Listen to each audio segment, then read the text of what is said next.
9. El ser para el hombre del ente externo. Con la ayuda del modelo de designio desplegado que hemos definido, vamos a explicar el designio real de los entes. Regresemos para ello a la figura 45 y al ejemplo de los 5 perros. Cada uno de tales perros posee como contenido de su ser en sí un núcleo indiscernible donde el arquetipo perro subyace en su unidad absoluta. Sin embargo, vistos los entes desde su exterioridad, el paso no percibe el núcleo indiscernible y la unidad del arquetipo, sino la aparente pluralidad de su evolución óntica, empero descubre lo específico de lo plural y afirma la participación de lo universal. Estos entes semejantes son perros. Es posible distinguir cualitativamente a los miembros de la especie y unirlos cuantitativamente. Son mamíferos, cuadrúpedos, ladran, etc. Son perros y aquí uno, allí otro, allí un tercero, aculla un cuarto, etc. Son 5 perros.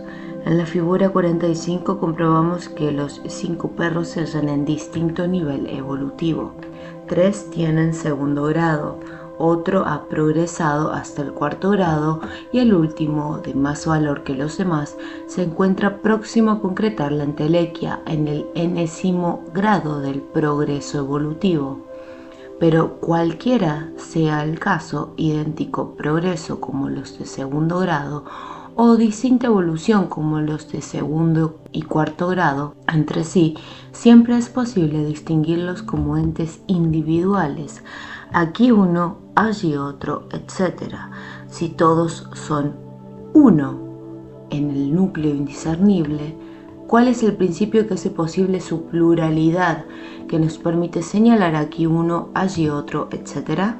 Más claramente planteada, si el carácter específico del arquetipo perro presente en los entes nos permite afirmar estos son perros, ¿cuál es el principio por el cual podemos señalar a este perro como algo único, también diferente de los demás miembros de su especie?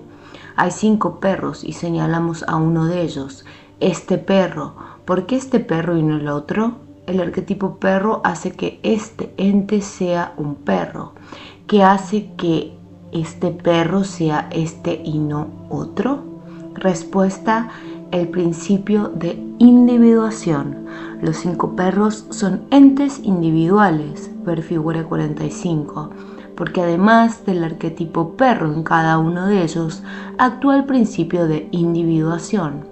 Tal principio es una ley del demiurgo que expresa la suprafinalidad de los entes, su modo de existir individual destinado al descubrimiento humano. Veamos cómo formula la sabiduría hiperbórea el principio de individuación. En todo ente, además del término universal que subyace en el núcleo indiscernible de su ser en sí, subsiste un término particular o ser para el hombre, cuya función es causar la existencia individual de los entes y revelar al hombre la esencia de tales existencias individuales. Cada ente ha sido designado por el demiurgo con un término particular que lo ha de individualizar para el hombre. De allí que el término particular se lo conozca como designio demiúrgico del ente. Con respecto al designio, la sabiduría hiperbórea destaca la siguiente propiedad fundamental: a igualdad de especie, identidad de designio. Pero esta última propiedad nos plantea de inmediato un problema. Si los miembros de una especie, por ejemplo los 5 perros, han sido designados por el demiurgo con el mismo término particular, ¿cómo actúa pues el principio de individuación que nos permite señalar concretamente aquí este, allí ese, etc.? Respuesta: según vimos, el designio consiste en un plan cuyo proyecto es una serie de matrices arquetípicas. La respuesta es que el ente individual se conforma en base a solo una de las matrices arquetípicas de la serie formativa. Para hacerlo claro, notemos que cada uno de los 5 perros ha sido designado por el demiurgo con el mismo designio perro. Sin embargo, cada uno de ellos evoluciona conforme a una matriz arquetípica particular del plan, que los transforma en entes individuales. Por eso podemos señalarlos sin duda. Aquí este perro, allí ese, etc. Por supuesto que con la respuesta anterior no ha quedado aclarada, ni mucho menos la noción de designio demiúrgico. Si el designio es el verdadero principio de individuación de los entes, no es por ello el único fundamento de la existencia. Por el contrario, al momento de su designación, los entes ya tienen un ser en sí y con ello una naturaleza específica. Lo que determina el designio es la conformación individual de esta naturaleza específica. Por lo tanto, en el acto de existir concurren en el ente 2 términos, el universal del arquetipo y el particular del designio, y solo podrá ser comprendido dicho acto si se considera estructuralmente la función simultánea de ambos términos. En principio hay que afirmar que todo ente individual del universo ha sido designado particularmente por el demiurgo. Aunque esta idea puede parecer excesiva, no olvidemos que la conciencia del demiurgo está presente en todo punto del espacio cósmico a través de los puntos indiscernibles, observando todo ente con el ojo de Abraxas. Igualmente, el aspecto logos del demiurgo designa todo ente con que se manifiesta cualquier arquetipo universal. Por ejemplo, cada vez que el arquetipo perro se manifestó en uno de los 5 perros en el primer grado del progreso evolutivo, el demiurgo lo nombró, también con el designio perro, determinándolo como ente individual. El designio es la proposición sobre los entes que el demiurgo hace al hombre. Por eso, contrariamente al ser en sí, que está cerrado en sí mismo, inaccesible en la intimidad del núcleo indiscernible, el ser para el hombre, el designio, está pronto a revelarse, a salir fuera del ente y exhibir la propuesta esencial. Los designios, que son la vox del demiurgo en los entes, su palabra al estar dirigidos hacia el hombre para revelarle las esencias, realizan un sermo, un diálogo entre el hombre y los entes, entre el Pasú y su Dios, y la respuesta del hombre. Su réplica es la expresión del sentido de la proyección del signo significativo sobre el ente, sobre el demiurgo en el ente, sobre su Dios. Pero esta respuesta del Pasú al sermo de Dios, la asignación del ente por la expresión postora de sentido, transforma al ente en objeto cultural, en miembro de una superestructura, en parte integrante de una cultura. Por eso la sabiduría hiperbórea afirma que la cultura surge de un acto dialéctico con la naturaleza en un sermonis naturalis. Hemos de hacer aquí una aclaración semántica. Como veremos enseguida, el designio consiste para el Pasú en el supuesto esencial del ente, pero este concepto no será comprendido correctamente si no aclaramos el significado del vocablo supuesto, pues en el lenguaje corriente el mismo ha adquirido un sentido peyorativo de falsedad o hipótesis. En efecto, en castellano, supuesto es un participio pasivo del verbo transitivo suponer, al que el diccionario Sopena define como dar por sentada y considerar como existente una cosa. Fingir una cosa, aquí se ve ya el sentido negativo, pero donde mejor podrá apreciarse es en la acción de suponer, es decir, en la suposición. El diccionario Sopena dice que la suposición es aquello que se supone o da por sentido, autoridad, distinción y talento, impostura o falsedad. Por último, el mismo diccionario afirma que supuesto es materia que no se expresa en la proposición, pero que sirve de fundamento a la verdad de ella. Hipótesis, todo ser que es principio de sus actos. Para aclarar la confusión de significados, debemos acudir a las raíces latinas y señalar que el supuesto al que alude la sabiduría hiperbórea es el suppositum, del verbo transitivo supono, que significa poner debajo. En nuestro caso, el suppositum es el designio, supuesto en el ente por el demiurgo como aquella determinación ontológica esencial que se une a la naturaleza del ente, es decir, a la determinación ontológica del arquetipo universal, para formalizar su individualidad específica. Es evidente que el suppositum del designio en el ente es un supuesto real, una condición esencial de la facticidad del ente y no una mera hipótesis. Sin embargo, el vocablo siempre aparecerá sospechoso de irrealidad o falsedad por su connotación de suposición o supositio, es decir, de hipótesis nominal. Es imprescindible, pues, evitar la confusión y como no queremos prescindir del concepto de suppositum, el camino inevitable parece ser la definición de un neologismo sinónimo, un vocablo que denote el antiguo significado de poner debajo, pero que no connote que tal hecho es una suposición. Quien reúne sin dudas esas propiedades es el término supuesto que emplearemos en adelante como sinónimo de suppositum. Pues bien, el designio ha sido propuesto por el demiurgo como ser para el hombre del ente y con esa suprafinalidad lo supone en el ente para que determine su existencia individual de acuerdo al principio de individuación. Pero el designio es una vox que consiste en una serie de matrices arquetípicas. Lo que efectivamente actúa en la conformación individual es una matriz arquetípica de la serie formativa. Esa única matriz activa es el supuesto esencial del ente.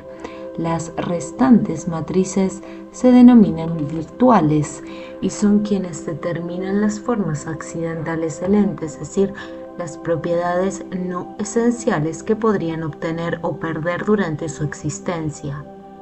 Sin embargo, en el designio propuesto en un ente subsisten tanto la matriz esencial supuesta como la totalidad de las matrices virtuales que completan la serie formativa que va desde el demiurgo al ente. De allí la analogía que mantiene el designio con la esfera estratiforme según el postulado esencial. En el ente, en todo instante, subsisten la totalidad de las matrices arquetípicas que integran el designio, análogamente a como en la esfera estratiforme, en todo instante están presentes todas las esferas concéntricas de la serie. Ese ir desde el demiurgo al ente, con que calificamos a la serie de fases formales, indica que las matrices arquetípicas están en procesión verbal, vale decir, proceden del logos semiúrgico, que es quien las produce con su vox. La analogía de la procesión verbal de las matrices arquetípicas se conserva aún en el modelo de designio desplegado de la figura 47 en la serie formativa de esferas distribuidas sucesivamente en un eje o sutratma que representa el verbo del demiurgo, su vocis designationis. De todas las matrices arquetípicas del designio que subsisten en el ente, solo una realiza el supuesto esencial que lo individualiza y a la vez lo convierte en ser para el hombre. ¿Qué significa esto? Llegaremos a la respuesta mediante un razonamiento. Ante todo, afirmemos lo ya explicado.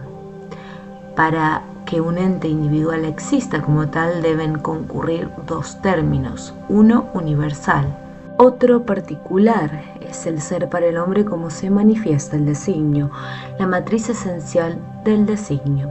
De estos dos términos, el universal otorga existencia natural e impulso evolutivo, y el particular existencia individual específica. Desde luego que si la existencia misma del ente está causada por los dos términos a la vez, solo es posible separarlos con la razón por medio del análisis. Pero este análisis, para no cometer los errores que hemos criticado en otro inciso, debe limitarse a una descripción estructural. Solo así, sin olvidar que la existencia óntica reconoce una doble determinación ontológica inseparable, podremos señalar y describir las propiedades de cada término por separado. Con estas condiciones podemos asegurar que el ser en sí del ente, el término universal, es quien le otorga existencia natural y quien lo impulsa a progresar evolutivamente en su existencia. El arquetipo actúa en el ente, es el ser en sí como principio inmanente de su movimiento evolutivo, un movimiento en espiral por el cual el ente progresa hacia la entelequia o finalidad. Ahora bien, una cosa que solo existiese sostenida por la actividad del ser en sí del arquetipo universal tendría subsistencia natural, pero no entidad específica.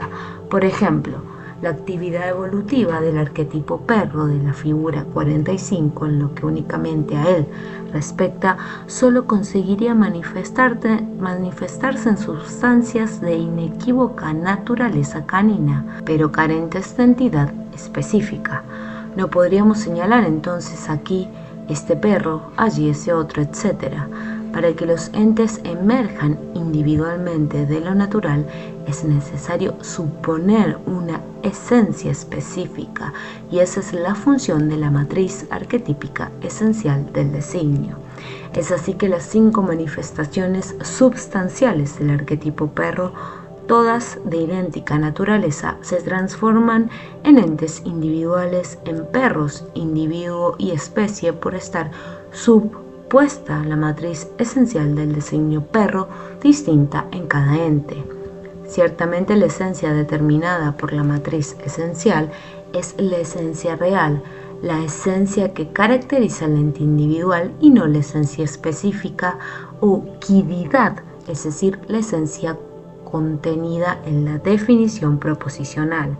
La esencia específica es una generalización abstracta de las propiedades reales del ente individual tomado en plural, es decir, es un concepto tajada de la estructura cultural. La esencia específica corresponde al carácter inmanente del arquetipo universal, aunque ello sea imposible de verificar por el pasú. La esencia de la matriz esencial, por el contrario, es quien realmente determina la existencia óntica y quien efectivamente trasciende lo óntico para revelarse al hombre. Esta esencia del ente individual es puramente singular y por lo tanto es a priori de la especie y el género, que solo pueden determinarse a partir de la pluralidad, pero su a prioridad es fáctica, mientras que la a posterioridad de la especie y el género es meramente ideal, un concepto de esencia específica construido en base a propiedades percibidas en entes individuales concretos. Es el límite de la certidumbre racional que el viria despierto jamás se permitirá traspasar. Ver E3. E10. Estudio analógico de un ente concreto. Reconocemos pues 2 determinaciones ontológicas fundamentales. En todo ente, el término universal y el término particular. Ambos términos determinan sendos modos de existir. El término universal causa la existencia natural del ente, en tanto que el término particular causa su existencia individual, la única que puede conocer directamente el pasú. La existencia natural solo puede ser inferida a partir de la intuición de lo específico en una pluralidad de entes. Podemos visualizar este proceso de doble determinación ontológica si nos referimos a un ejemplo específico y lo representamos gráficamente mediante el modelo de designio desplegado. Como ejemplo tomaremos uno de los caballos de la figura 45 y como modelo de designio el desplegado de la figura 47. Llegamos así a la configuración que muestra la figura 48. Para entender esta figura hay que comenzar a examinarla por el arquetipo caballo que se encuentra en la parte superior en el espacio analógico correspondiente al plano arquetípico. En ese plano, tal como se indica en la figura 45, el arquetipo caballo es un ser universal, es decir, un ser absolutamente singular, pero dotado de una potencia formativa que le permite manifestar su entelequia potencial en una pluralidad de entes del plano material. La figura 48 exhibe uno de tales entes individuales cuyo proceso evolutivo ha sido sorprendido en el momento que alcanza el grado enésimo del valor positivo. La trayectoria en espiral demuestra que el progreso del ente equino se efectuó de acuerdo con la ley de evolución de los procesos arquetípicos. Si el ente equino hubiese sido sorprendido en cualquier otro momento de su evolución, es decir, en cualquier otro punto de la espiral evolutiva, el caso sería análogo al representado en la figura 48, con la sola diferencia de su valor positivo medido en la escala gradual de momentos progresivos. Sin embargo, el desarrollo del ente equino determinado por la única fuerza del arquetipo caballo no alcanza para hacer de este un caballo individual. Ese caballo, el impulso evolutivo del arquetipo caballo, su entelequia potencial manifestada en el plano material, todo lo que consigue es dotar a un átomo arquetípico, a un gravis de naturaleza equina en su propia potencia formativa. Con otras palabras, el gravis, que no es estructurador de forma, pero que posee entidad material, recibe la determinación formal para su potencia de parte del arquetipo caballo. Esta es la naturaleza equina del ente, el término universal, su ser en sí. La entelequia potencial del arquetipo caballo coincide en el núcleo indiscernible con la entelequia gravis y desde allí, desde el ser en sí del ente equino, activa el proceso evolutivo. Pero la naturaleza equina del ente no hace de este un caballo individual. Ese caballo es necesaria para ello la concurrencia simultánea de una segunda determinación ontológica, un término particular que cause su individuación, un principio que haga de el caballo ese caballo.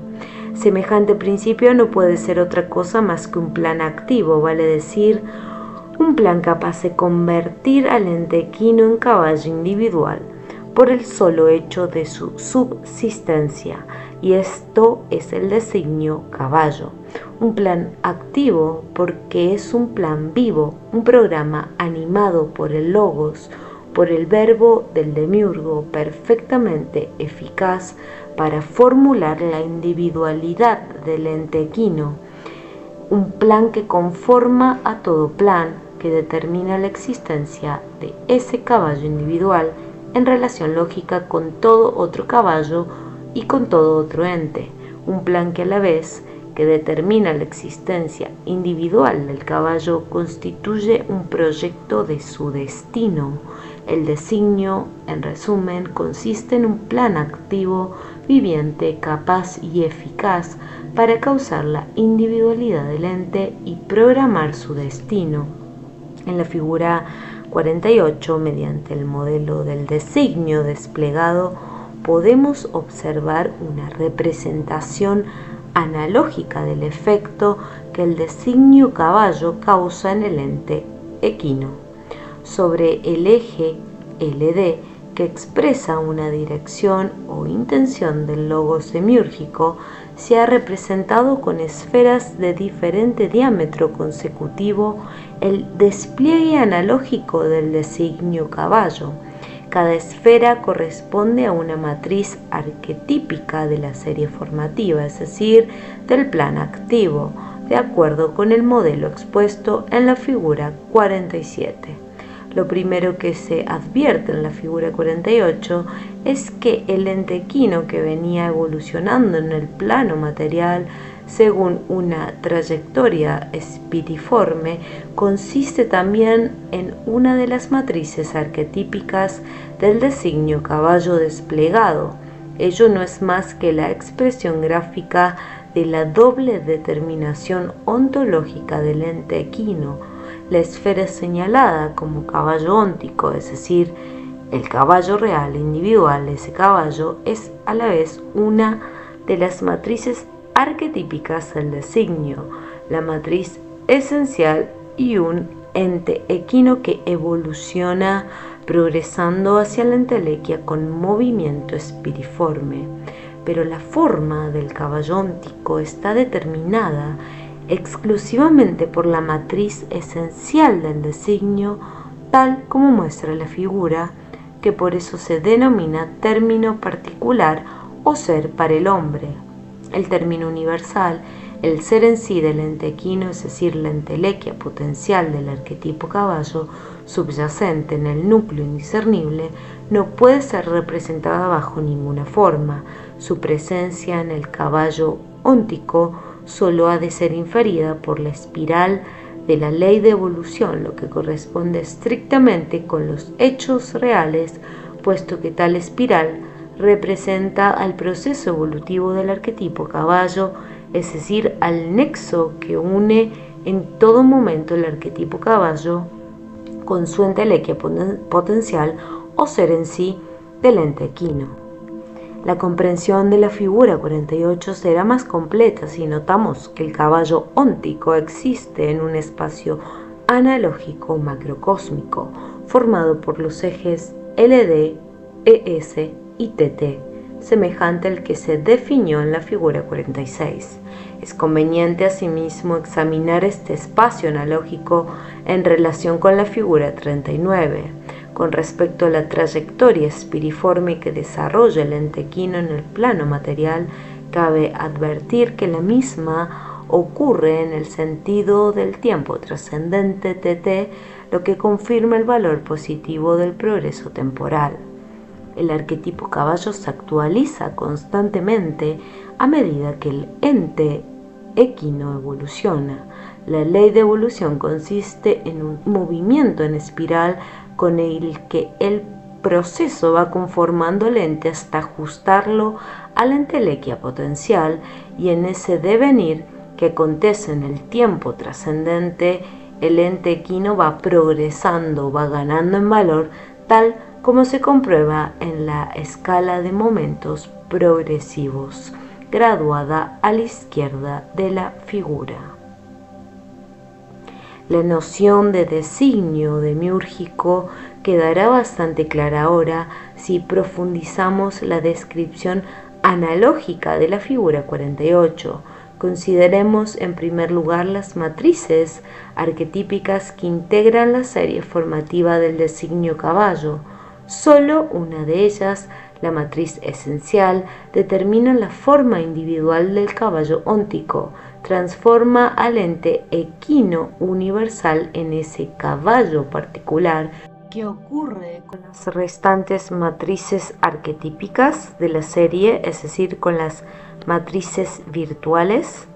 Respuesta: salvo la matriz esencial, que es permanentemente activa, las restantes matrices de la serie, las matrices virtuales, subsisten en el caballo óntico como posibilidades de determinación no esencial de la forma equina. Las matrices virtuales son pues las que determinan las propiedades accidentales del caballo óntico, aquello que puede agregarse o quitarse al mismo sin que por ello deje de ser ese caballo. A la secuencia de matrices virtuales que se han actualizado en algún momento, por pequeño que sea, del pasado, presente o futuro de la vida de un mismo caballo y en un mismo espacio de significación macrocósmica, se la denomina destino real del caballo óntico. Esta respuesta nos dice que toda propiedad accidental que altere la forma del caballo óntico, aun aquella modificación contingente que aparenta ser efecto del puro azar, oculta en realidad un origen determinado por las matrices virtuales. El accidente solo puede acaecer sobre la forma esencial porque se haya fundamentado por la matriz virtual en acto. El accidente es el acto de la matriz virtual. Hay así en cada ente individual, en cada caballo, una cierta aptitud para recibir o ceder propiedades no esenciales, una cierta capacidad para el cambio accidental, es decir, una predisposición para cumplir un destino. El ser en sí actúa desde la intimidad del ente equino, desde el núcleo indiscernible, impulsando un proceso evolutivo que apunta hacia la perfección entelequial, la matriz esencial del designio del ser para el hombre conforma al ente equino y le otorga individualidad concreta, haciendo factible la realidad de aquella perfección propuesta. Las matrices virtuales deciden en relación con los restantes entes del macrocosmos si la perfección entelequial será alcanzada o no, si la evolución del ente equino continuará hasta tal o cual grado, o si se detendrá y ocurrirá la disolución óntica, etc. Las matrices virtuales deciden pues la suerte del caballo óntico, su destino real. En síntesis, el término universal del ente equino, su ser en sí, le otorga existencia natural e impulso evolutivo, en tanto que el término particular, el designio o ser para el hombre, por la actividad de la matriz esencial supuesta, le asegura existencia individual específica. A esa existencia natural y específica, las matrices virtuales la condicionan con un destino único. Por último, se puede completar el concepto del designio como serie formativa recurriendo al modelo de designio definido en la figura 46. Según el postulado esencial del modelo estructural, si el ente externo consiste en una esfera estratiforme, su esquema en la estructura cultural consistirá en un enlace cilíndrico semejante al de las figuras 13, 14, 15, 18, 19, 20, 21, 24 y 25. Dada su importancia como modelo, conviene aportar alguna precisión más sobre la esfera estratiforme. Vale destacar entonces la cualidad de que cada esfera, desde la más exterior o superficial hasta la más interior o central, se diferencia de su inmediata consecutiva en que su radio es un punto menor. Esto se comprenderá fácilmente si establecemos las condiciones de que cada esfera concéntrica sea de espesor puntual y de que no existe espacio vacío entre ellas. Pero si el espesor de cada esfera es puntual, no tiene sentido hablar de radio interior y radio exterior, pues a todas luces conviene definir un radio único tal que su punto extremo, no central, coincida con un punto de la superficie esférica y, como para cumplir con la segunda condición, inmediatamente después de una esfera debe ajustarse la siguiente consecutiva sin que exista espacio vacío entre ambas. Resulta evidente que los radios solo han de diferir en un punto de su longitud o módulo. Una situación semejante se ha ilustrado en la figura 49, donde los círculos representan a los puntos de las esferas consecutivas y los arcos de circunferencia a segmentos de la sección de sus espesores. En ese caso, el radio de la esfera consecutiva interior es un punto menos extenso que el radio de la esfera mayor. Así dispuesta la esfera estratiforme, ¿qué nos dice el modelo de designio?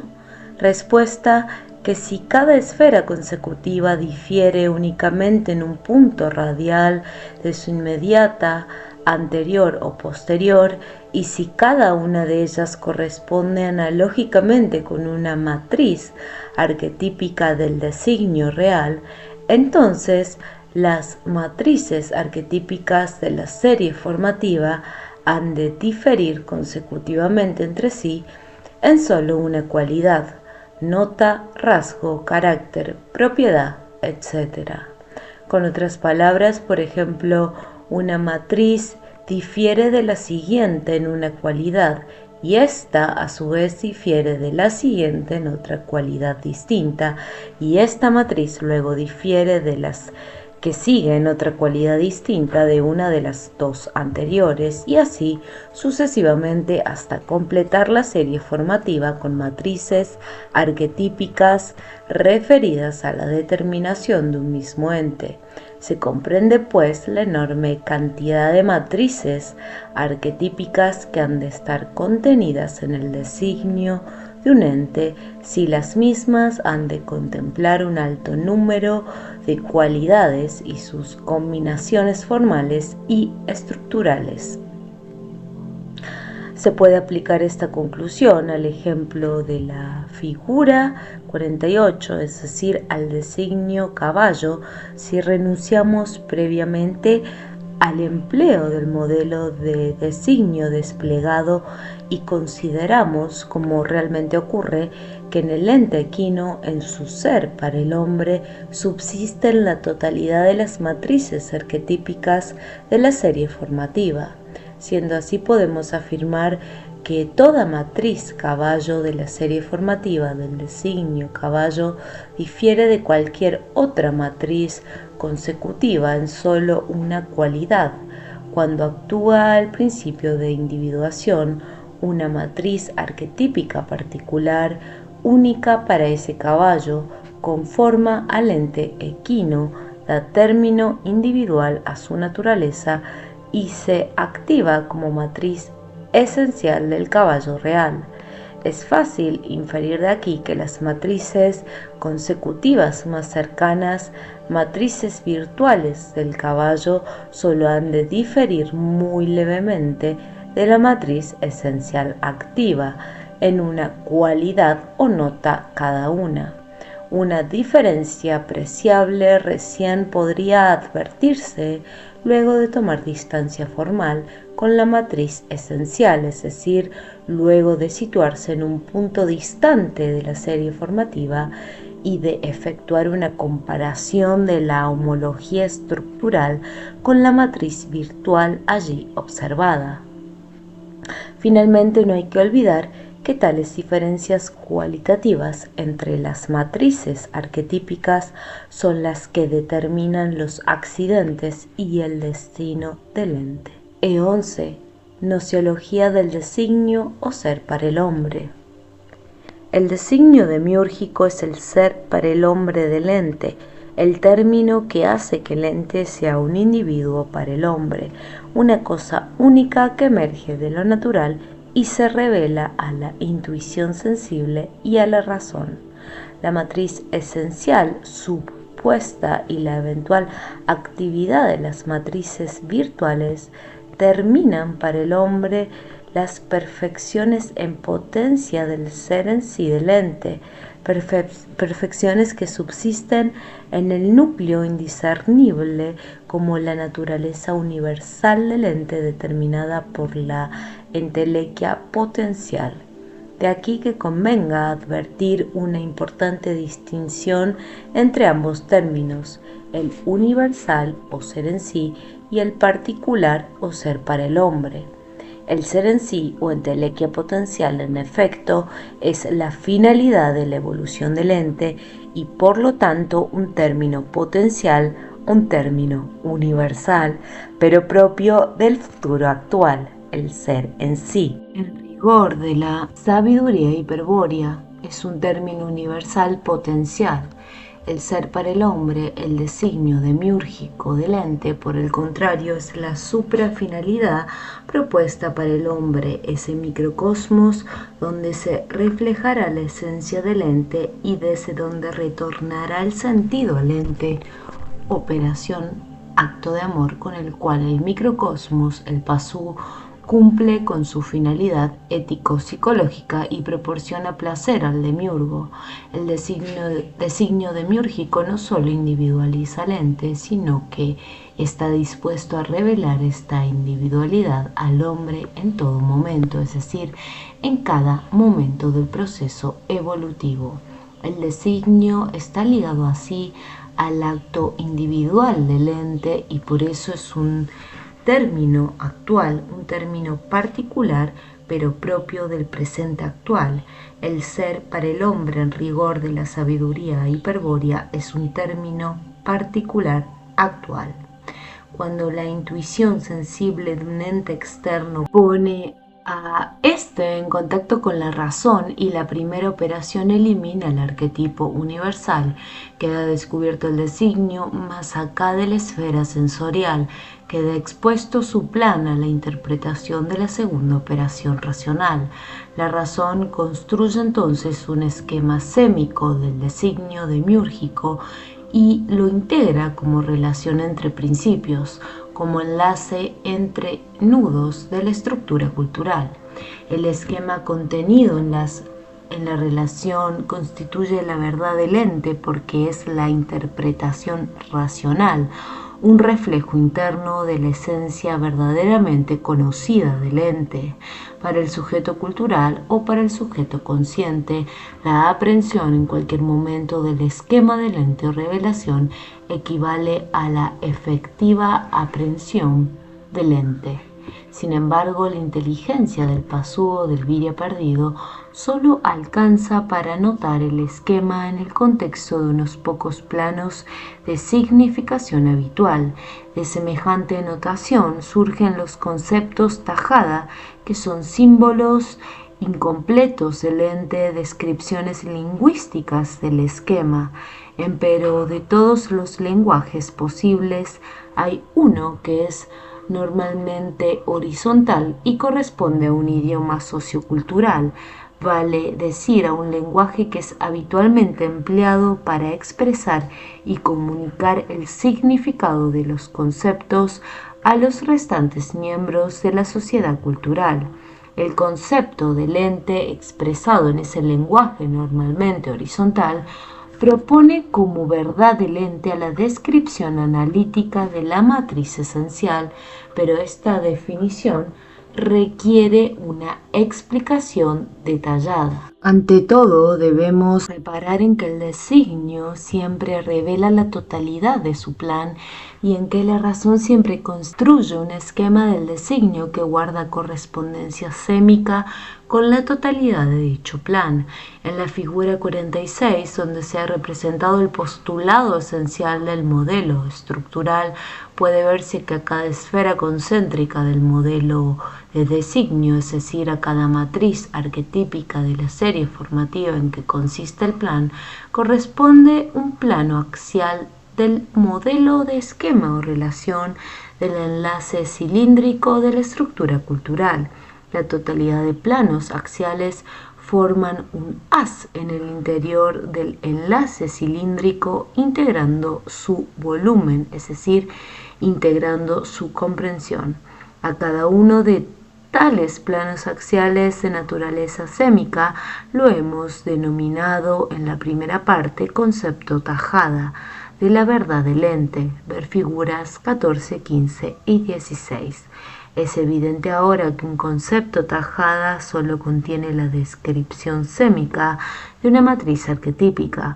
Por eso del mismo afirmamos que es un símbolo incompleto del ente, un aspecto de la verdad.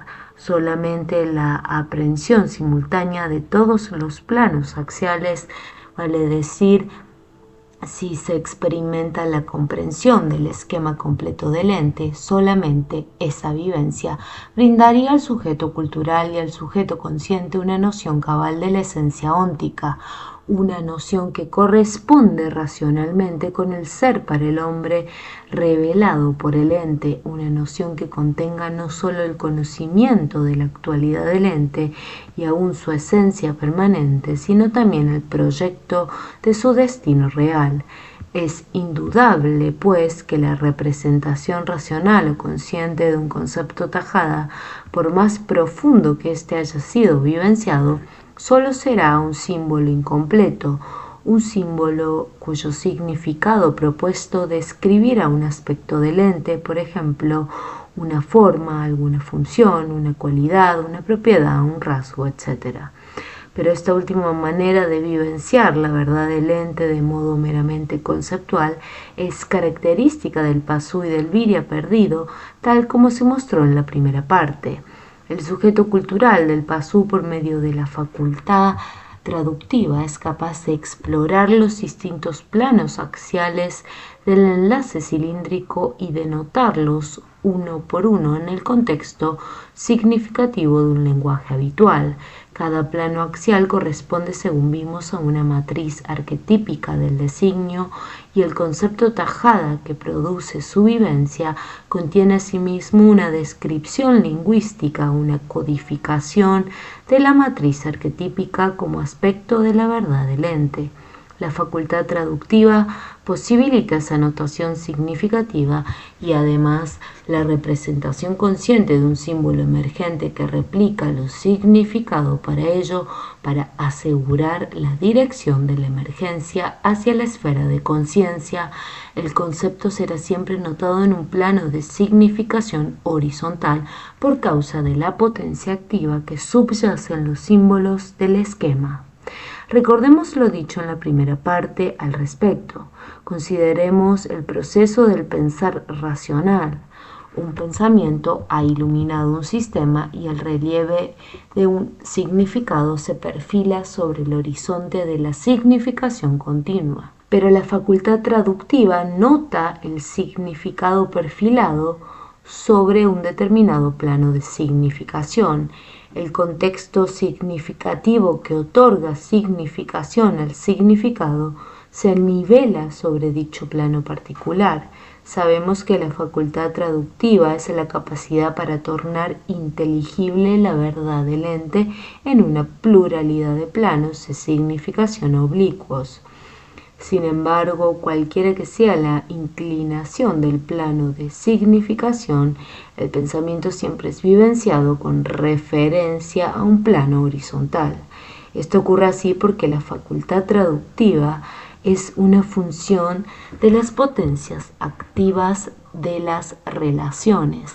En toda relación existe una referencia potencial a la esfera de conciencia como centro de referencia de sí mismo, que nivela y torna horizontales los planos de significación en los cuales el significado es notado. No importa entonces cuán oblicuo sea en la estructura cultural el plano de significación en el que la facultad traductiva haya notado el significado de una relación. En el pensamiento, el significado y su contexto siempre serán horizontales, aun cuando la inteligencia sea tan elevada como para permitir notar el significado en varios lenguajes oblicuos. Página 105. La actualización de un sistema, su iluminación, motiva al sujeto para experimentar su vivencia. Hemos visto que en estos casos el sujeto cultural se sitúa sobre el sistema con el fin de vivenciar el esquema de la relación, pero el sujeto cultural, ¿de dónde procede? ¿Cómo llega hasta el sistema iluminado? Respuesta: indudablemente, salvo casos de normalidad extrema, el sujeto cultural se encuentra sobre la estructura habitual en el plano de significación horizontal del lenguaje sociocultural. Para llegar al sistema iluminado, el sujeto cultural se desplaza horizontalmente por la estructura cultural sobre el plano del lenguaje habitual. Pero este llegar al sistema sobre un plano horizontal implica que el esquema será notado en su contexto, es decir, que será experimentado como concepto del lenguaje habitual. página 168. Considerando el ejemplo de la figura 48, es decir, el caso en que el esquema iluminado correspondiese a la verdad de un caballo, el sujeto cultural notará pues el concepto habitual del caballo, el concepto del caballo como objeto cultural exterior, el concepto del caballo en idioma corriente, más este concepto habitual del caballo que todos entienden porque está expresado en idioma corriente y alude al caballo real. ¿A qué matriz arquetípica del designio caballo corresponde? Respuesta: a la matriz esencial. Es evidente que si la matriz esencial es la forma supuesta que individualiza el caballo, la forma que termina su naturaleza equina y hace de él ese caballo, entonces ese caballo será conocido primeramente bajo tal forma esencial. El concepto habitual del caballo es una descripción analítica de la matriz esencial del designio caballo, y este concepto habitual, según vemos, es el aspecto de la verdad del caballo que normalmente se nota en el lenguaje sociocultural habitual, en el idioma corriente. Por eso definimos más atrás que el concepto del ente, expresado en ese lenguaje normalmente horizontal, propone como verdad del ente la descripción analítica de la matriz esencial. El modelo de designio permite extender esta definición de concepto habitual para todo ente. En la figura 46, en efecto, puede comprobarse que uno de los planos axiales señalado, AB, es paralelo al plano de significación horizontal, STT. El plano axial AB representa el concepto habitual del ente, vale decir, al concepto de la matriz esencial. En la misma figura se observan además otros planos axiales dentro del enlace cilíndrico o esquema del ente. Son los conceptos tajada de las matrices virtuales del designio. Conceptos que solo pueden ser notados en el contexto de planos de significación oblicuos correspondientes a lenguajes no habituales. Toda matriz virtual se diferencia de su inmediata consecutiva en una cualidad o nota. Al ser interpretadas racionalmente como conceptos tajada, las diferencias cualitativas entre las matrices virtuales se mantiene invariante. Por eso, a medida que nos alejamos del concepto habitual, es decir, del plano axial AB de la figura 46, los conceptos tajada oblicuos presentan diferencias cada vez mayores, aspectos insólitos de la verdad del ente. Es un caso análogo al examinado en E10 con respecto al designio caballo. Es fácil inferir que las matrices consecutivas más cercanas, matrices virtuales del caballo, solo han de diferir muy levemente de la matriz esencial activa, en una cualidad o nota cada una. Una diferencia apreciable recién puede advertirse luego de tomar distancia formal de la matriz esencial, es decir, luego de situarse en un punto distante de la serie formativa y de efectuar una comparación de la homología estructural con la matriz virtual allí observada. Y este caso es análogo porque el postulado esencial del modelo estructural nos demuestra que a cada matriz del designio corresponde un plano axial o concepto tajada en el esquema de la relación.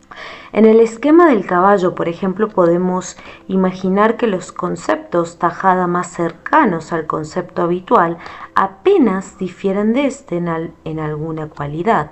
El concepto habitual del caballo correspondiente a la matriz esencial del designio caballo le han de seguir, por ejemplo, los conceptos no habituales pero muy semejantes de saíno, alazán, tordillo, overo, etc., correspondientes a matrices virtuales del designio caballo, matrices que determinan las notas accidentales de la forma equina. Ahora bien, ¿hasta qué extremo pueden llegar las diferencias cualitativas entre el concepto habitual y los conceptos oblicuos? Ya lo hemos tratado al estudiar el mito y el símbolo sagrado, página 159. La serie formativa del designio es una procesión de matrices arquetípicas que van del demiurgo al ente. En el extremo de la serie está siempre el arquetipo universal del ente, el cual es un aspecto del demiurgo, el dios del ente. De aquí que al ser esquematizada por la razón, la matriz extrema del designio, la que corresponde al dios del ente, conforme un concepto extremadamente oblicuo, un concepto tajada cuyo contenido se denomina mito y su representación símbolo sagrado. En el artículo citado, para el ejemplo específico de un esquema del pez, se describió cómo la fantasía de un pez alado podía desencadenar la emergencia de un símbolo sagrado, desde el concepto oblicuo correspondiente al dios del ente y la manifestación autónoma del mito, pero la misma explicación podría aplicarse al caso del designio caballo y su esquema de la estructura cultural, con solo considerar que en el extremo de la serie formativa y consecuentemente en el concepto oblicuo más extremo existe una matriz virtual que corresponde a un dios caballo, por ejemplo, a un Pegaso. E12. Estudio analógico del designio átomo. En E9, al explicar el principio de individuación de los entes, afirmamos que a igualdad de especies, identidad de designio. Este concepto significa que todos los miembros de una misma especie, por ejemplo, los 5 perros de la figura 45, han sido señalados por el verbo del demiurgo con idéntico designio. El designio de cada perro es idéntico. Lo que hace de ellos entes individuales es el hecho de que evolucionan amoldados a distintas matrices arquetípicas del mismo designio. Tales matrices activas en cada perro se denominan matrices esenciales. Sin embargo, por pertenecer todas ellas a la serie formativa del designio perro, la matriz esencial de un perro individual puede corresponder a una matriz virtual de otro perro. Si un perro es Canis familiaris, no puede ser a la vez Canis lupus, empero la matriz del Canis lupus se halla virtualmente en el designio del Canis familiaris, conjuntamente con las matrices virtuales del Canis occidentalis, Canis australianum, etc. También, si un perro real es, por ejemplo, negro, esta cualidad cromática es un accidente que se agrega a su esencia canina específica, pero toda otra cualidad cromática posible, blanco, manchado, etc., está presente en su designio bajo la forma de alguna matriz virtual de la serie formativa. El perro negro podría enfermar y su pelo virar de color y tornarse gris, pero la concreción de tal accidente solo es posible porque la matriz virtual del color gris subsistente en su designio lo permite. La sabiduría hiperbórea siempre afirmó este concepto de a igualdad de especie, identidad de designio, y es por ello que desde muy antiguo hubo sabios que supieron ver tras la matriz esencial que individualiza un determinado ente específico otras posibilidades formales subyacentes en su ser cognoscible a las que denominaron cualidades potenciales de la cosa, posibilidades que en realidad procedían de las matrices virtuales de la serie formativa del designio. Un ejemplo clásico de esta afirmación hiperbórea lo constituye el concepto de materia y de átomo material, cuya antigüedad se remonta a la época atlante y que se mantuviera hasta la edad moderna europea, es decir, hasta que la ciencia empírica y nociológicamente daltónica lo desterrara. En este subartículo vamos a exponer aquel antiguo concepto hiperbóreo y a demostrar el error y la insuficiencia del concepto moderno con el que se lo reemplazó. El concepto hiperbóreo es bien sencillo de exponer. En todo ente físico, su substancia material se caracteriza por ser de una única naturaleza esencial, y todos los átomos materiales son de una misma especie. La sabiduría hiperbórea afirmó, pues, desde un principio, que sólo existe una substancia material, una única esencia, un solo tipo de átomo, debido al modo como el demiurgo construyó el macrocosmos, por la imitación multiplicadora de una única mónada reflejo de sí mismo, cuya manifestación material consiste en el átomo gravis, y por la combinación multiplicadora de los 10 arquetipos fundamentales, reflejo de sus 10 rostros, cuya expresión neumática constituye el designio de los entes. La creciente ceguera de los hombres, correlativa con el avance de las tinieblas del Kali Yuga, fue degradando ese concepto, y así se acabó por distinguir 4 substancias básicas o esencias materiales, luego 5, 7, últimamente 92 elementos y finalmente en la actualidad más de 100. Pero lo ocurrido es también bien sencillo de explicar. Mientras la sabiduría hiperbórea sostiene que existe un único designio átomo en cuya serie formativa subsisten todas las matrices arquetípicas que individualizan a los entes específicos, la ciencia actual ha clasificado a los entes físicos como si estuviesen compuestos por distintos tipos de substancia y ha confeccionado una tabla periódica en la que tales substancias están ordenadas por número atómico, es decir, por el número de electrones que suman en todas sus capas o niveles de energía y encolumnadas de acuerdo a la repetición periódica de propiedades químicas similares. Un ejemplo de semejante tabla puede verse en la figura 50. El criterio científico y dogmático empleado para desarrollar la tabla periódica se basa aún en el concepto de Robert Boyle, alquimista fracasado del siglo XVII, según el cual un elemento físico fundamental es aquel que puede combinarse con otros para formar un compuesto, pero que no puede descomponerse en una sustancia más simple una vez separada de toda otra sustancia química. Con tal criterio, los químicos han acabado por reconocer como elementos fundamentales y esencialmente diferentes a lo que solo son entes atómicos, gravis, individualizados por las matrices arquetípicas de un único designio átomo.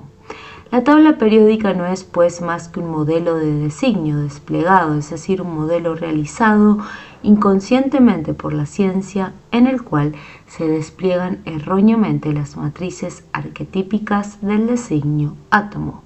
Y decimos que se despliegan erróneamente porque la tabla periódica, tal como se observa en la figura 50, está ordenada de izquierda a derecha, es decir, según el sentido de los alfabetos indogermanos, lo que constituye un disparate esotérico, puesto que dicho sentido fue dispuesto por Wotan cuando enseñó a los arios el uso de las runas, justamente para resignar los designios ónticos.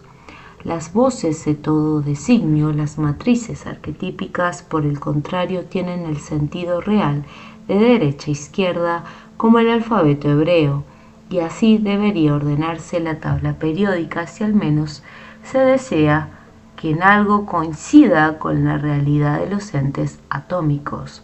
En la parte inferior de la figura 50 se ha representado un modelo desplegado del designio átomo que muestra el sentido real del logo semiúrgico y demuestra que los pretendidos elementos fundamentales solo son matrices arquetípicas de la serie formativa. Según la sabiduría hiperbórea y de manera análoga como se explicó para el caso del designio caballo, en la materia atómica rige el principio a igualdad de especie, identidad de designio, es decir, que siendo todos los átomos materiales ejemplares de una misma especie, su designio es idéntico, cualquiera sea la cualidad esencial que aparentemente los diferencie. Este concepto hiperbóreo será claro si nos referimos a casos concretos, por ejemplo, a los elementos de la tabla periódica. Según la física, las sustancias elementales de la tabla son esencialmente diferentes entre sí. No es lo mismo, por ejemplo, el elemento 79 que el elemento 82. No es lo mismo el oro que el plomo. El átomo de oro tiene 79 electrones, mientras que el de plomo cuenta 82, pero además presentan diferentes pesos atómicos por causa del distinto número de partículas del núcleo, especialmente neutrones. El átomo de oro pesa 196,967, en tanto que el del plomo pesa 207,19. Tales diferencias de estructura atómica causarían las distintas cualidades que caracterizan al elemento oro y al elemento plomo. Según la física, pues estos dos elementos, el oro y el plomo, constituyen dos sustancias de la naturaleza esencialmente diferentes. Nada real habría en el oro que tenga que ver con la esencia del plomo, y nada real habría en el plomo que tenga que ver con la esencia del oro. La vinculación que la física establece entre ambos es sólo teórica, producto de la comparación entre sus estructuras atómicas. En la realidad, ambos elementos son esencialmente diferentes y no hay nada concreto en ellos que los relacione realmente entre sí, tal el concepto de la física. Pues bien, algo muy distinto afirma la sabiduría hiperbórea sobre el oro y el plomo, o sobre cualquier otro elemento de la tabla periódica. Para la sabiduría hiperbórea, todos los elementos de la tabla periódica son miembros particulares de la misma especie, átomo, y por lo tanto tienen idéntico designio demiúrgico. Quiere decir que el hidrógeno 1, helio 2, litio 3, etc., oro 79, mercurio 80, talio 81, plomo 82, uranio 92, etc., son entes atómicos que existen por causa del mismo designio demiúrgico. En cada uno de ellos subyace el mismo plan activo, la misma serie formativa de matrices arquetípicas. Lo que diferencia a los miembros de la especie átomo es el principio de individuación, vale decir, la matriz esencial con la cual se han individualizado dentro de la forma específica. Así, el átomo de oro no es más que la individuación de un ente atómico universal o gravis bajo la forma supuesta de la matriz esencial oro, y lo mismo puede afirmarse, por ejemplo, del átomo de plomo, el cual consiste en un ente atómico universal o gravis individualizado conforme a otra matriz arquetípica del mismo designio, la matriz esencial del plomo. Mas es importante advertir que en el átomo de oro la matriz del plomo y cualquier otra matriz arquetípica que no haya intervenido activamente en el proceso de individuación subsiste como matriz virtual, y lo mismo ocurre en el átomo de plomo, por ejemplo, en cuyo designio subsisten las matrices virtuales del oro y de cualquier otra sustancia específica. Para la sabiduría hiperbórea, pues, en oposición a la física teórica, en el oro hay algo real de la esencia del plomo y en el plomo hay algo real de la esencia del oro, sus matrices virtuales. Tal como lo afirmaba la alquimia hiperbórea, en el plomo está el oro y en el oro está el plomo, realmente como posibilidad de cambio accidental. Pero hay más aún. Tanto en el oro como en el plomo están también todas las matrices virtuales de los distintos elementos de la tabla periódica, lo que significa que el oro, el plomo u otro elemento podrían hacer efectivas las cualidades de cualquiera de los restantes elementos con solo activar la matriz virtual del mismo, con solo suponerla. Considerando la esfera estratiforme como modelo del designio átomo, podemos imaginar que los átomos de cualquier substancia consisten en modelos semejantes. Las diferencias entre distintos elementos procederían entonces de la actividad intensiva de ciertas esferas concéntricas del modelo o matrices esenciales desarrollarían en cada uno de ellos. Por ejemplo, si la esfera estratiforme representa un átomo de berilio, debemos imaginar que la cuarta capa concéntrica desde el centro se ha activado de tal manera que ella sola determina el carácter de toda la esfera. Es como si al mirar la esfera estratiforme solo pudiésemos percibir la cuarta capa, pero sabiendo con certeza que las restantes capas también se encuentran presentes de modo virtual.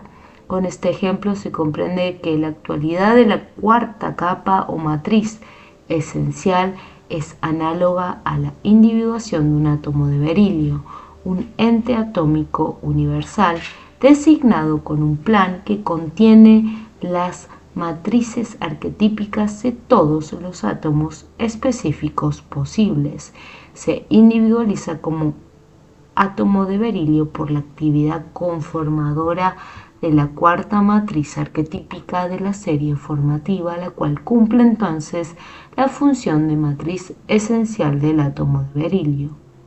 Y como las restantes esferas concéntricas de la esfera estratiforme, que no obstante ser invisibles, están presentes en modo virtual junto a la cuarta capa activa, las restantes matrices arquetípicas de la serie formativa del designio átomo, correspondientes a la forma de cualquier elemento atómico posible, subsisten de modo virtual en el átomo de berilio individualizado.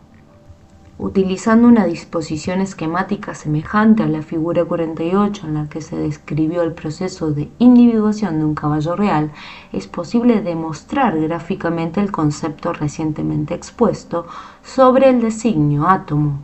En la figura 51 vemos así que el arquetipo átomo, es decir, el arquetipo gravis, se manifiesta evolutivamente en el plano material mediante 5 entes atómicos con tercer grado de valor medido en la escala gradual de momentos progresivos. En cada uno de estos entes atómicos subsiste la entelequia gravis como ser en sí, como término universal potencial. Los arcos de espiral representan al proceso evolutivo que conecta continuamente al ser en sí de la pluralidad óntica con el ser universal de la singularidad arquetípica. Con otras palabras, el arquetipo gravis, sin que se altere en ningún momento su singularidad absoluta, se manifiesta con su entelequia potencial en los 5 entes y les confiere naturaleza óntica, es decir, existencia natural e impulso evolutivo.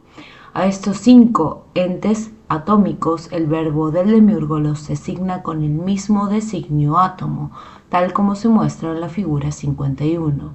Allí, en efecto, mediante el modelo de designio desplegado definido en la figura 11, se ve que en cada ente evolutivo concurre el mismo designio átomo. Tanto los 4 átomos de berilio como el átomo de litio disponen de un designio átomo que causa su existencia individual. En el núcleo indiscernible de los 5 entes atómicos subsiste la entelequia gravis, el ser en sí, el término universal potencial que les confiere naturaleza atómica. A esta naturaleza universal pone término particular el designio de cada ente atómico. Consideremos los 4 átomos de berilio. En cada uno de ellos la naturaleza atómica se individualiza conforme a la matriz arquetípica del berilio, la cuarta de la serie formativa que en estos casos se denomina matriz esencial del berilio. La cuarta matriz es pues el supuesto esencial que determina individualmente la naturaleza universal de los entes atómicos que hace de ellos esos átomos de berilio. Las restantes matrices arquetípicas de la serie formativa del designio átomo, las que corresponden a la forma hidrógeno, helio, litio, boro, carbono, etc., subsisten también en cada átomo de berilio como matrices virtuales, como determinaciones posibles de todo cambio accidental. El átomo de litio, por su parte, es la terminación individual de un ente atómico conforme con la tercera matriz arquetípica de la serie formativa del designio átomo, la matriz esencial del litio. Las restantes matrices arquetípicas, como en el caso de los átomos de berilio, subsisten en el átomo de litio en calidad de matrices virtuales, pero es evidente que la matriz esencial del berilio, la cuarta de la serie, subsiste en el átomo de litio como matriz virtual, como solo una más de las matrices virtuales de su designio. Asimismo, la matriz esencial del litio, la tercera de la serie, es solo una de las matrices virtuales que subsisten en el designio de cada átomo de berilio. 13. El concepto sintético de designio demiúrgico. Es oportuno para completar la noción de designio demiúrgico expuesta en este artículo comenzar con un breve epítome de los 12 subartículos anteriores. En E1, resumen sobre el designio demiúrgico, se citaron definiciones pertinentes a la primera parte y se pusieron en primer plano los conceptos de finalidad y suprafinalidad. La finalidad de los entes viene determinada por su ser en sí, el cual es un término universal, en tanto que la suprafinalidad es un ser para el hombre, el designio propiamente dicho, el cual es un término particular.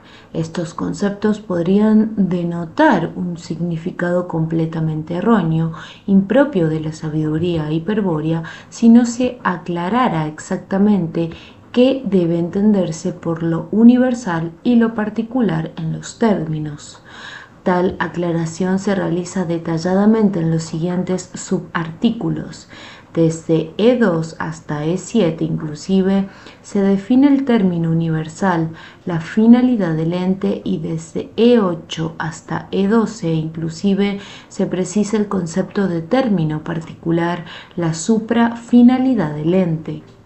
Es así como en E2, análisis de la clasificación racional, se distingue entre lo universal real y lo universal cultural, y se demuestra que toda clasificación sistemática de los entes se efectúa en la estructura cultural con relaciones entre los conceptos tajada de dichos entes. Lo universal que se afirma o evidencia de los entes tras semejante clasificación psicológica no es más que otro concepto tajada, un concepto universal cultural, pero en los entes concretos de quienes procede el designio que dio lugar a los conceptos tajada, existe algo que es realmente universal. El arquetipo universal que los sostiene y de cuyo ser ellos participan. Hay que descartar, pues, el concepto universal cultural propio de la estructura cultural y remitirse directamente al ente concreto. N3, especie y género de los entes externos, se demuestra que la especie, a pesar de ser también un concepto tajada, se apoya efectivamente sobre los entes reales para su determinación. El género, por el contrario, es un concepto tajada definido sobre las especies, una operación sistemática pura de la estructura cultural. El género no accede a los entes reales, sino a través de los conceptos específicos. Llegamos entonces a la conclusión de que el límite que separa a la especie del género es la frontera de la certidumbre racional para todo viria despierto. Por eso la comprensión del universal real solo podrá conseguirse a partir de conceptos específicos, es decir, a partir de conceptos que describan las cualidades de los entes concretos, pero la búsqueda del universal real nos conduce directamente al arquetipo universal que, en la singularidad absoluta de su ser universal, se manifiesta materialmente en una pluralidad de entes específicos. En la figura 45 se representó sinópticamente este problema, un problema que recién será resuelto en E8, pero que ya quedaba planteado de esta forma. Si el arquetipo universal es capaz de repartirse en todos los entes específicos sin dividirse, lo que ya de por sí constituye un enigma, ¿qué es lo que convierte a los entes específicos en entes individuales? Vale decir, ¿cuál es el principio que nos permite señalar allí ese ente, allá aquel otro, etcétera? La definición del ser en sí del ente externo en E4 esclareció definitivamente el concepto de lo universal real, la participación del arquetipo universal en los entes específicos se realiza desde el núcleo indiscernible, una región no coordenable donde como ser en sí subyace la entelequia potencial. En todo ente hay así una naturaleza universal específica aportada por el término universal o ser en sí, por la entelequia potencial que es la misma en todo ente e idéntica al arquetipo universal. El arquetipo gravis, expuesto en E5, ejemplifica con profundidad el concepto de ser en sí o entelequia potencial de los entes externos y proporciona importantes nociones sobre la física hiperbórea. E6, por su parte, clarifica el concepto de el núcleo indiscernible de los entes, mostrando su alucinante cualidad de ser idéntico para toda entelequia potencial. El ser y la nada coexisten en ese punto por el cual también fluye el tiempo trascendente, la conciencia del demiurgo. De allí que, tal como se explica en E7 desde el núcleo indiscernible de los entes, el ojo de Abraxas se contempla a sí mismo con una mirada fija y multiplicada incansablemente en todo punto del espacio macro y microcósmico. Estando a la razón suficientemente aclarado el concepto de término universal o ser en sí del ente, llegó el momento de responder a la pregunta pendiente sobre la causa de la lógica que concordase con el método, con el modelo estructural desarrollado en la primera parte. En E7 se definió un modelo de designio del ente externo consistente en una esfera estratiforme en la que cada capa o esfera concéntrica representa una matriz arquetípica del designio. El designio demiúrgico es, según este modelo, un plan activo cuyo proyecto contempla todas las determinaciones posibles de un ente específico, una serie de fases formales que van del demiurgo al ente. Al fin, en E9 se describió el ser para el hombre del ente externo, quedando en claro que la suprafinalidad del ente incluye el principio de individuación, al principio que permite reconocerlo como ese ente concreto. El designio no solo es un ser para el hombre, un ser pronto a revelarse al conocimiento humano, sino también el principio que conforma esencialmente al ente evolutivo, el principio de su individualidad real. Todo ente admite en su existencia dos determinaciones ontológicas, el término universal o ser en sí y el término particular o ser para el hombre. El ser en sí causante del impulso evolutivo determina la existencia natural del ente, en tanto que el ser para el hombre determina su existencia individual. A la naturaleza universal del ser en sí, en el ente específico, pone término actual la matriz esencial del designio. Las restantes matrices arquetípicas del plan activo subsisten en el ente como matrices virtuales o determinaciones del cambio accidental. toda cualidad, nota, propiedad, rasgo, etc., que se agregue o quite al carácter esencial del ente en cualquier momento de su existencia, está determinado por la actividad accidental de las matrices virtuales. En E10 se aplicaron estos conceptos para efectuar el estudio analógico de un ente concreto, el caballo óntico de la figura 48. Vemos allí como la matriz esencial del designio caballo subpuesta en el ente equino pone término individual a la naturaleza universal con que el proceso del arquetipo caballo impulsaba su evolución. La nociología del designio o ser para el hombre explicada en E11 demuestra que el concepto habitual de un ente, es decir, el concepto tajada normalmente horizontal en el lenguaje corriente, describe a la matriz esencial del ente. Las restantes matrices arquetípicas del designio, las matrices virtuales, están descriptas en otros conceptos tajada distribuidos oblicuamente en el haz de planos axiales del enlace cilíndrico o relación. Por último, en E12 se practicó una nueva incursión por la física hiperbórea con el estudio analógico del designio átomo.